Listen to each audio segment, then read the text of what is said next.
সামনের মাসে 27 তারিখে নাকি কোরবানি ঈদ। এই কোরবানি ঈদে যদি কোনো গরু কোরবানি না হয়ে মানুষ কোরবানি হইতো, ইস, সবার আগে আমার দেহটাকে কোরবানি করে দিতাম।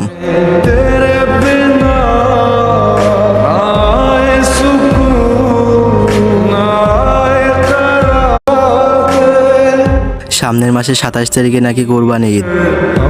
এই কোরবানি ঈদে যদি কোনো গরু কোরবানি না হয়ে মানুষ কোরবানি হইতো, ইস, সবার আগে আমার দেহটাকে কোরবানি করে দিতাম।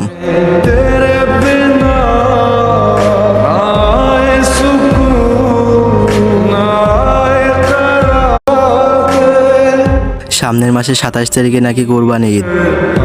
এই কোরবানি ঈদে যদি কোনো গরু কোরবানি না হয়ে মানুষ কোরবানি হইতো, ইস, সবার আগে আমার দেহটাকে কোরবানি করে দিতাম।